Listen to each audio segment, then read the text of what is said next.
Canada, Greenland, Venezuela ದೇಶಗಳನ್ನ ಅಮೆರಿಕಾದ ಭೂಪ್ರದೇಶ ಅಂತ ತೋರಿಸೋ ಮೂಲಕ ಟ್ರಂಪ್ ಪರೋಕ್ಷ ಕಿಚ್ಚು ಹಚ್ಚಿದ್ದಾರೆ.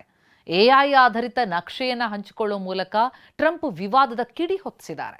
ಚಿತ್ರದಲ್ಲಿ ಟ್ರಂಪ್ ಓವಲ್ ಕಚೇರಿಯಲ್ಲಿ ಪ್ರಮುಖ ನಾಯಕರೊಂದಿಗೆ ಸಭೆ ನಡೆಸ್ತಾ ಇರೋದನ್ನು ತೋರಿಸಲಾಗಿದೆ. ಬದಲಾದ ನಕ್ಷೆಯ ಹಿನ್ನೆಲೆಯಲ್ಲಿ ಪ್ರದರ್ಶಿಸಲಾಗಿದೆ.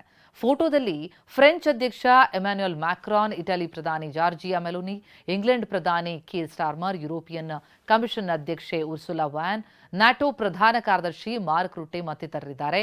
ಅದರ ಜೊತೆಗೆ ಪ್ರತ್ಯೇಕ ಪೋಸ್ಟ್ನಲ್ಲಿ ಅಮೆರಿಕ ಉಪಾಧ್ಯಕ್ಷ ಜೆಡಿ ವ್ಯಾನ್ಸ್ ಮತ್ತು ವಿದೇಶಾಂಗ ಕಾರ್ಯದರ್ಶಿ ಮಾರ್ಕೊ ರೂಬಿಯೋ ಅವರೊಂದಿಗೆ ಗ್ರೀನ್ಲ್ಯಾಂಡ್, ಯುಎಸ್ ಪ್ರದೇಶ EST 2026 ಅಂತ ಲೇಬಲ್ ಮಾಡಲಾದಂತಹ ಜಾಗದಲ್ಲಿ ಅಮೆರಿಕ ಧ್ವಜವನ್ನು ನೆಟ್ಟಿರುವಂತಹ ಮತ್ತೊಂದು ಎಐ ಚಿತ್ರ ಇದು. ಅದನ್ನು ಹಂಚಿಕೊಂಡಿದ್ದಾರೆ. ಈ ಮೂಲಕ ಕಿಚ್ಚು ಹೆಚ್ಚಿಸಿದ್ದಾರೆ ಟ್ರಂಪ್. ಸಿಎಂ ಸಿದ್ದರಾಮಯ್ಯ ಪರ ಅಹಿಂದ ಸಮಾವೇಶ ಹುಬ್ಬಳ್ಳಿಯಲ್ಲಿ ಇವತ್ತು ಮಧ್ಯಾಹ್ನ ನಡೆಯುತ್ತೆ. ಈ ಸಮಾವೇಶದಲ್ಲಿ 5,000ಕ್ಕೂ ಹೆಚ್ಚು ಜನ ಭಾಗಿಯಾಗಲಿದ್ದಾರೆ. ಇಂದಿರಾ ಗಾಜಿನ ಮನೆಯಲ್ಲಿ ನಡೆಯುವಂತಹ ಸಮಾವೇಶ. ರಾಜ್ಯದಲ್ಲಿ ಒಟ್ಟು 5 ಸಮಾವೇಶಗಳನ್ನು ಮಾಡುವಂತಹ ತೀರ್ಮಾನ ಆಗಿದೆ.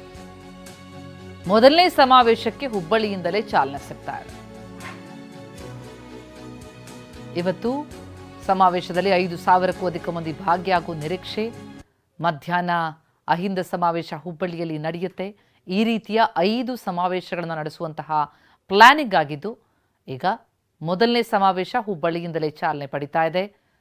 ಅಹಿಂದ ಸಮಾವೇಶದ ಮೂಲಕ ಮತ್ತೆ ಶಕ್ತಿ ಪ್ರದರ್ಶನಕ್ಕೆ ಸಿಎಂ ಮುಂದಾಗಿದ್ದಾರೆ.